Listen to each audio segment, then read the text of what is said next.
Maria உட்வொர்த் eaten. இந்த அம்மா சின்ன வயசுலயே இவங்களுக்கு வாலிப நாட்களையே இவங்களுக்கு ஊழிய அழைப்பு. அப்போ இவங்க வாலிப நாட்கள் வரும்பொழுது இவங்க யோசித்தாங்களாம், கவனிங்க, என் மேல ஒரு ஊழிய அழைப்பு இருக்கு, ஆனா நான் ஊழியம் செய்ய முடியாது. ஏன்னா இவர்கள் வாழ்ந்தது 1800களில்.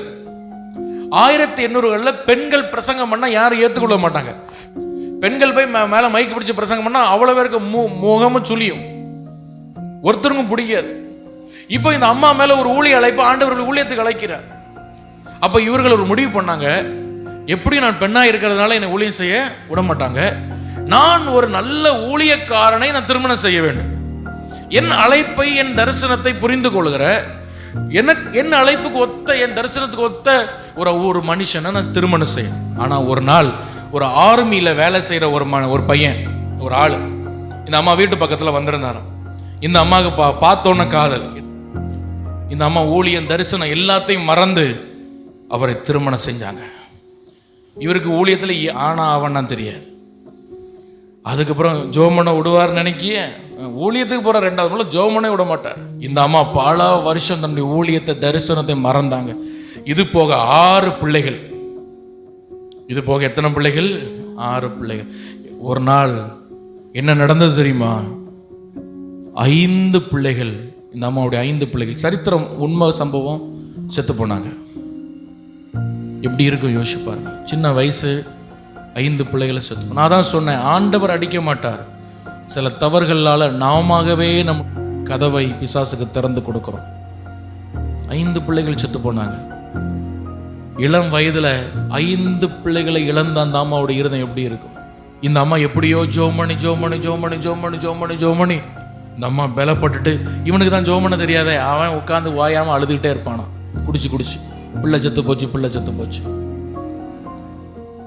வாழ்க்கையில எல்லாத்தையும் நான் குமைச்சிட்டேன் ஆண்டவரே, என் மேல வச்ச தரிசனம், என் மேல வச்ச நோக்கம், என் மேல வச்ச எல்லாத்தையும் நானே குமைச்சிட்டேன் ஆண்டவரே, நானே களைச்சிட்டேன் ஆண்டவரே இன்னும் சொல்லி ஓயாம குற்ற உணர்வோடு இந்த அம்மா அழுது கொண்டே இருக்குமா. ஒரு நாள் ஆண்டவர் இந்த அம்மாட்ட சொன்னாரா, நீ பைபிள் எடுத்து படி. இந்த அம்மா பைபிள் எடுத்தாங்க. ஆதியாகமத்திலிருந்து வாசிக்க ஆரம்பிச்சாங்க. ஆண்டவர் பெண்களை எப்படி வல்லமையாய் பயன்படுத்தி இருக்கிறார் என்பதை ஆவியானவர் இவளுக்கு ஹைலைட் பண்ணி காட்டினார்.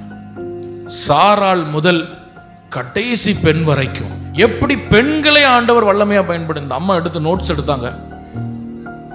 பெண்களை எப்படி ஆண்டவர் வல்லமையா பயன்படுத்தி இருக்கிறாரா, இந்த ஆண்டவர் என்னையும் பயன்படுத்த முடியுமா? நான் எவ்வளவோ தவறு பண்ணியிருக்கேன் ஆண்டவரை, எவ்வளவோ விஷயத்தை நான் மிஸ்டேக் பண்ணிட்டேன். ஜெபம் பண்ண ஆரம்பிச்சாங்க, முழங்கால் போட்டு. இவங்க ஜெபிக்கும் பொழுது ஆண்டவர் இவர்களுக்கு ஒரு தரிசனத்தை காட்டினார். 2 தூதர்கள் இவர்களை தூக்கி கொண்டு அப்படியே ஒரு வயல்வெளிக்கு கூட்டு போறாங்க.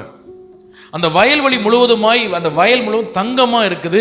இந்த அம்மா பிரசங்கம் பண்ண அந்த வயலெல்லாம் அறுவடை செய்து கட்டுக்கட்டா கட்டி வைக்கிற மாதிரி ஒரு தரிசனத்தை இந்த அம்மா பார்க்குறாங்க.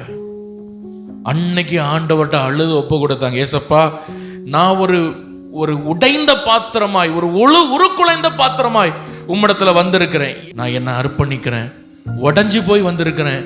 எனக்கு கொண்டு ஏதாவது செய்ய முடிஞ்சா செய்யும். அல்லேலூயா. நான் உடைஞ்சு போய் வந்திருக்கிறேன், எனக்கு கொண்டு ஏதாவது செய்ய முடிஞ்சா செய்யும். என்னுடைய மனுஷ மூளைக்கு, மனுஷ புத்திக்கு இனி ஒன்றும் செய்ய முடியாது, இனி உதயம் சரி பண்ண முடியாதுன்னு எனக்கு தோணுது. ஆனா என்ன கொண்டு ஏதாவது செய்ய முடிந்தா செய்யும். என்ன நடந்து தெரியுமா? இந்த அம்மா பெந்தேகோஸ்தே அனுபவத்துக்கு ஒரு தாயா இந்த அம்மா ஆண்டவர் மாத்தினார். அசுசா தெருவில் முதல்ல எழுப்புதல் வந்தது நமக்கு தெரியும்.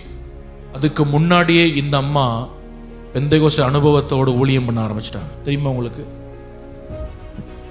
பெந்தேகோஸ்தே அனுபவத்தின் பாட்டின்னு உங்களுக்கு கிராண்ட் மதர் ஆஃப் பென்டிகாஸ்டலிசம் கூப்பிட்டாங்க.